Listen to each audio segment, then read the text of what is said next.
Hey guys, this is Roger the Infinite, celebrating gospel music of Black origin. This is how we do it. So, it's gonna be my second video. I'm pointing out about this sad disaster what's going on in Jamaica. You know, with Melissa. I think they're saying it's the third worst, biggest category. You know, basically storm ever on record. Over 200 miles per hour winds. We don't know the extent of what's going on and the disaster wise going on. Speaking as a child of the basically growing up Jamaican, literally, you know what I'm saying? I always say myself as a British-born Jamaican. Mom's from St. Kitts, but you know what I mean, you know, Caribbean, a British-born Caribbean youth, you know what I mean, but obviously my dad's from the Jamaica, and you know, major concerns of what's happening or what's not happening in Jamaica. A lot of people have asked many questions. We can't see what's going on. All I can do is get feedback of how bad it is. I spoke to a friend of mine and he said his brother went over there and the only way he could get there is in one of the army trucks because he's in the army, just to get out there. And he says it's just unpassable out there. So, you know, when they were saying initially a certain amount of people died through in Haiti and nobody is yet in Jamaica, we just really do not know the extent of the damage caused in Jamaica. As part of a Jamaican diaspora, as they would say, in America, in Canada, in England, them the core areas. Obviously, the you know, Jamaicans all over the place, but in them particular areas where I know that the diaspora is kind of big and influential, not only with in culture, in finance, and have things going on. One thing that I do have a concern on when it comes to Jamaica is the lack of infrastructure that we do have in terms of supporting Jamaica in the good times and in the bad times, and we don't have great something I've always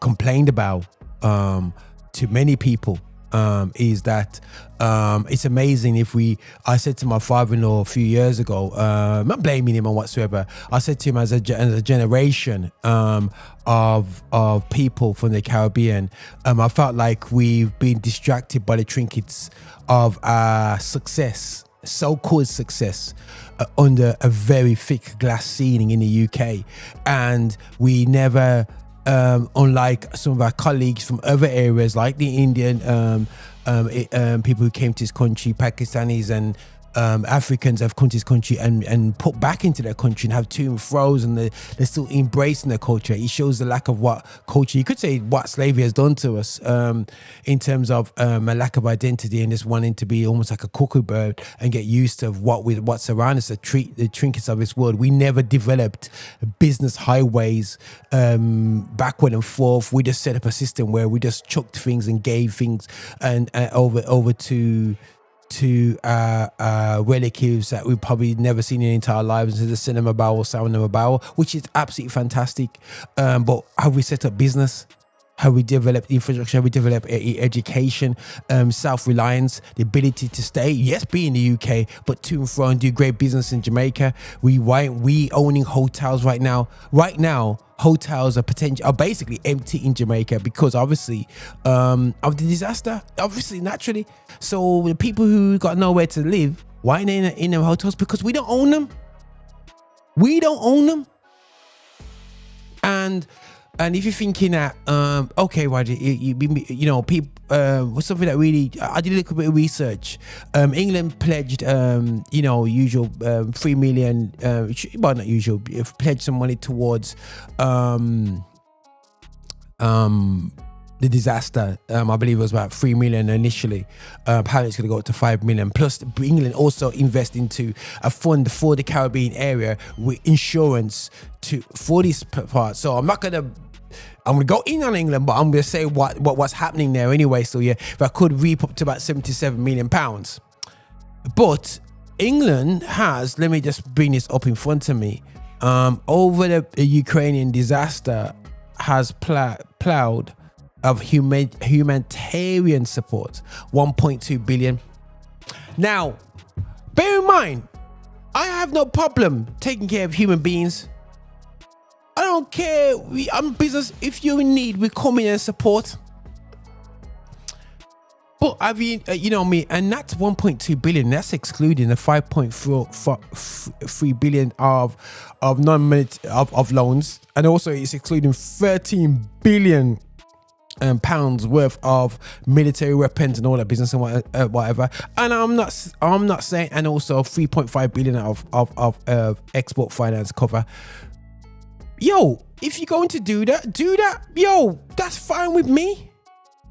But just making you know that without Jamaica, yeah, the Caribbean islands, the British wouldn't have an empire. They wouldn't have no money to do to be where they are today.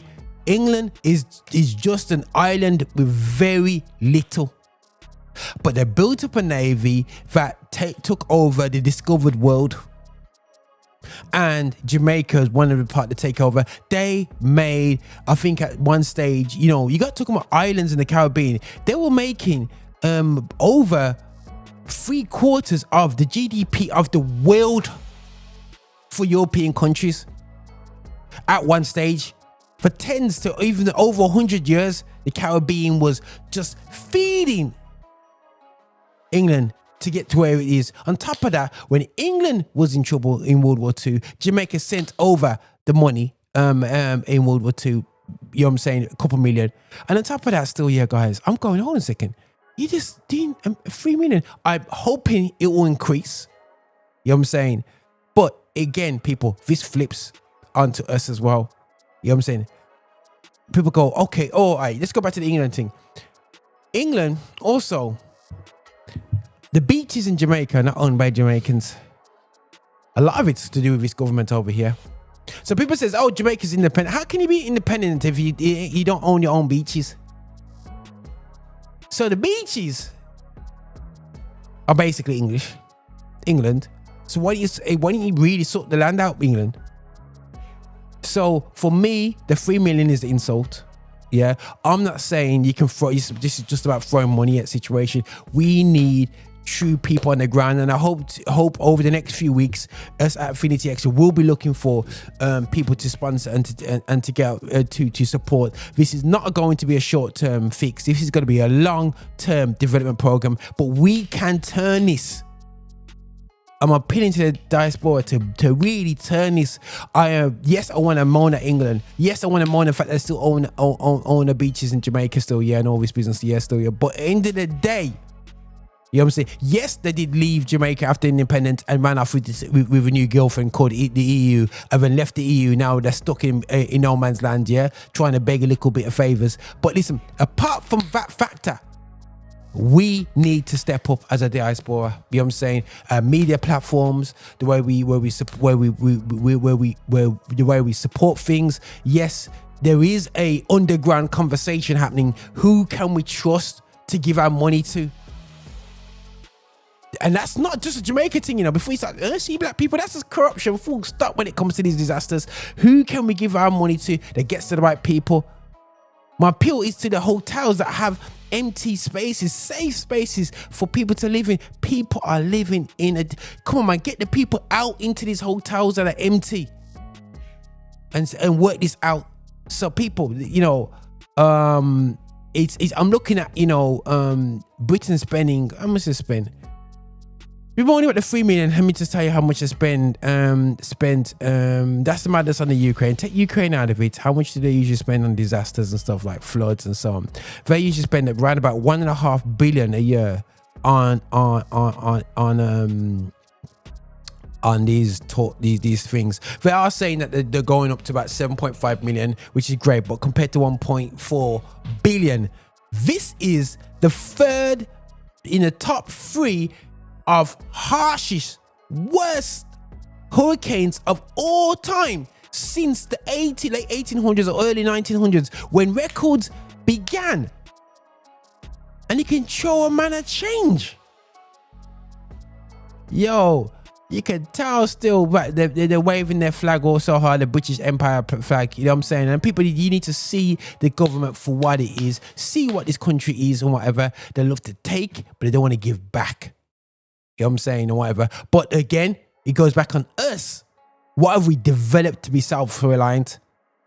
And there's sometimes the ignorance of Jamaican people to think that we and the people outside, I've said it many times on the station and through the football programs whatsoever, they seem to have I don't know if it's a jealousy or envious or just an attitude towards us born in this country and whatever, born in the States. Don't see us as from the Caribbean and Canada and so on. But listen, we're Jamaicans. Listen, the ironic thing is I've got Caribbean blood as much as anybody from the Caribbean, 100%. I may be just born in this country, but I'm born in that culture. So we're praying for the people who are going through every single night looking at the sky. It's getting colder. Disease, lack of food, no fresh water. Yo guys, it can be a disaster. So guys, we see an old church get broke down before you don't say anything. So guys, listen, we need to help the people out there in the Caribbean. We need to look at ourselves and from this situation now look at what we can do better as a community and as a people, because relying on these governments is not good enough. We got to do it ourselves, people. But this is why Jennifer to celebrate the gospel music Black Origin. This is how we do it. I'm going to play a track called Hard Times from the artist called 77.